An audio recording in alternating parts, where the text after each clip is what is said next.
Stop scrolling, stop clicking, stop buying. For the next few minutes, I need you to listen, really listen, because what I'm about to tell you will shatter the comfortable illusion you've been living in. You think you're free, don't you? You think those late-night Amazon sessions, those weekend mall trips, those retail therapy binges are your choice. You think that carefully curated Instagram feed, that overflowing closet, that collection of skincare products promising transformation, you think these things make you powerful, make you happy, make you you. You're wrong. And deep down, you know it. Every purchase you make, every brand you follow, every influencer you trust, they're all part of a machine designed to keep you distracted, compliant, and broke. Not just financially broke, though that's part of it. I'm talking about spiritually broke, intellectually broke, creatively broke. They need you shopping because they're terrified of what happens when you stop.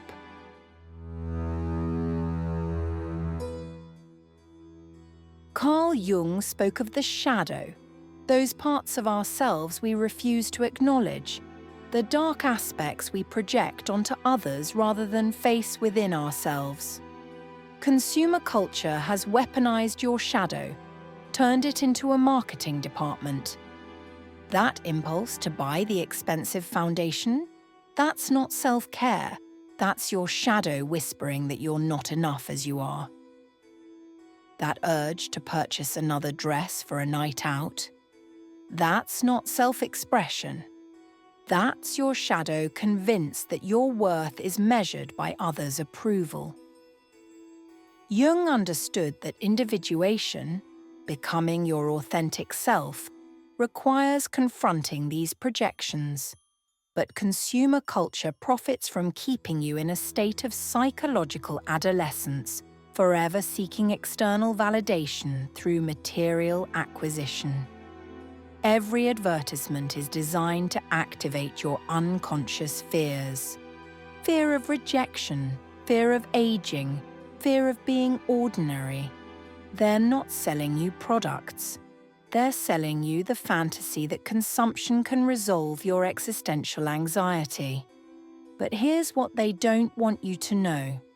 The very act of constantly seeking external solutions prevents you from developing internal resources. Every time you buy your way out of discomfort, you rob yourself of the opportunity to grow stronger, more resilient, more self-reliant.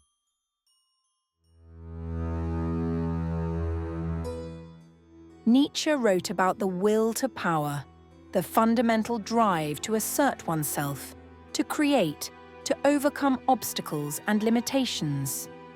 This is your birthright as a human being, the power to shape your reality, to create meaning, to transcend your circumstances. Consumer culture has hijacked this primal drive and redirected it toward the marketplace. Instead of exercising your will to power through creation, mastery, and self-development, you're channeling it into shopping carts and wish lists. They've convinced you that purchasing power is power, that the ability to buy whatever you want whenever you want it is the height of freedom. This is a perversion of everything Nietzsche stood for. Real power isn't the ability to consume, it's the ability to create, to resist, to say no. When was the last time you created something with your hands? When did you last solve a problem through your own ingenuity, rather than buying a solution? When did you last feel the deep satisfaction that comes from mastery, from overcoming a challenge through your own effort? The marketplace has replaced all of this with the shallow thrill of acquisition. And because that thrill is temporary, you need another hit, and another, and another. You've become an addict, and your dealer is every store, Every website, every targeted ad that knows exactly which psychological buttons to push.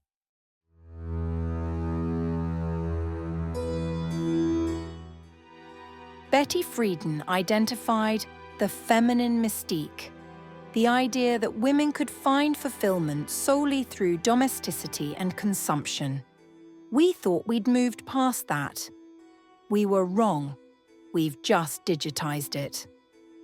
Today's feminine mystique isn't about keeping house. It's about curating an image, the endless cycle of self-improvement through purchasing, the beauty routine that requires dozens of products, the wardrobe that needs constant updating, the lifestyle that must be documented and shared. Why are women specifically targeted by this consumption machine?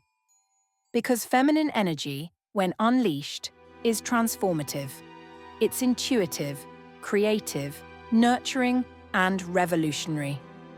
Throughout history, when women have had economic independence and time to think, they've changed the world.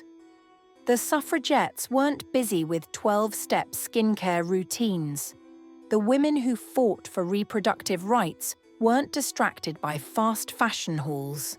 The female scientists, artists, and activists who broke barriers weren't spending their mental energy deciding between 47 shades of taupe lipstick. Consumer culture keeps you busy with the trivial so you don't have time for the significant. It keeps you focused on your appearance so you don't focus on your power. It keeps you shopping for who you might become so you never actually become her. The Stoic philosophers understood something that our consumer culture has forgotten. True wealth comes from wanting less, not having more. Epictetus, who went from slavery to becoming one of history's greatest teachers, knew that external circumstances don't determine your happiness. Your relationship to those circumstances does.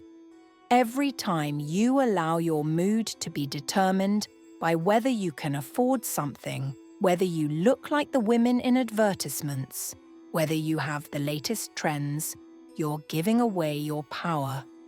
Marcus Aurelius had access to all the luxuries of the Roman Empire, yet he wrote, "It is not the man who has little, but the man who craves more, who is poor."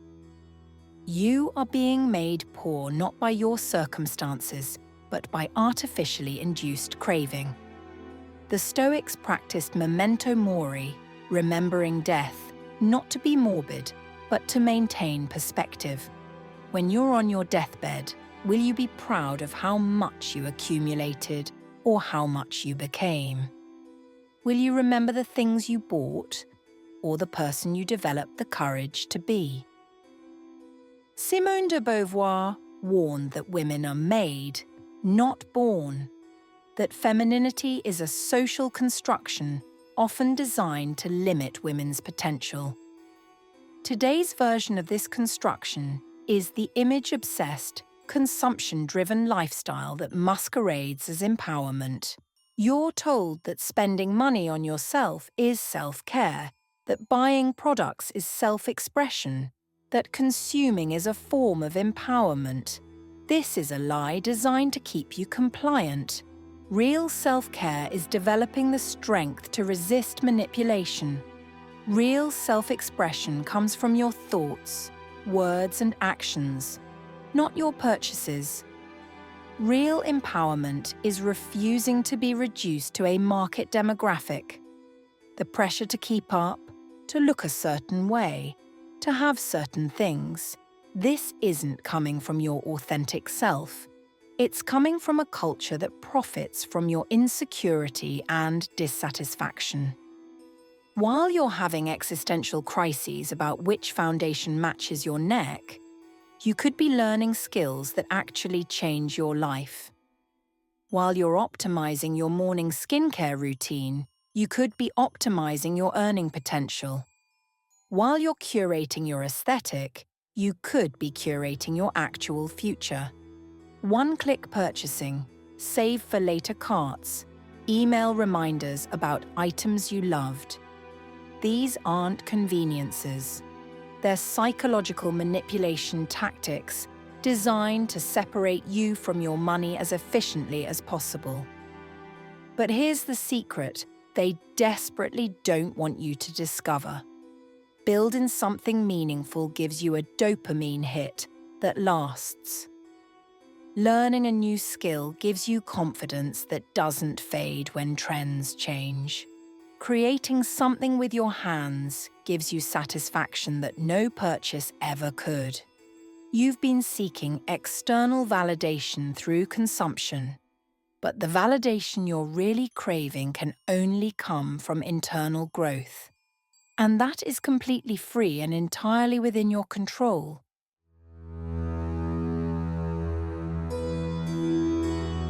You have a choice between two paths: the path of the consumer, where your worth is determined by what you own, where your time is spent earning money to buy things that don't fulfill you, where your energy is directed toward maintaining an image rather than building a life. Or the path of the creator, where your worth comes from what you contribute, where your time is spent developing yourself and serving others, where your energy is directed toward building something meaningful. One path leads to a life of quiet desperation, disguised as success. The other leads to the deep satisfaction that comes from becoming who you're meant to be. The marketplace wants you to believe you don't have a choice, that consumption is inevitable, that you need what they're selling. But you do have a choice. And making it starts with the radical act of saying no. No to the manipulation. No to the artificial desires. No to the distraction. No to the lie that you can buy your way to happiness, meaning, or worth. Your real life is waiting on the other side of that no. Your authentic self is waiting to be born. Your creative power is waiting to be unleashed. But first, you have to stop shopping for who you might become and start doing the work of becoming her. The choice is yours. Choose wisely. Your soul depends on it. If this video made you close your cart and open your mind, hit like and please subscribe. Let's build something they can't sell back to us.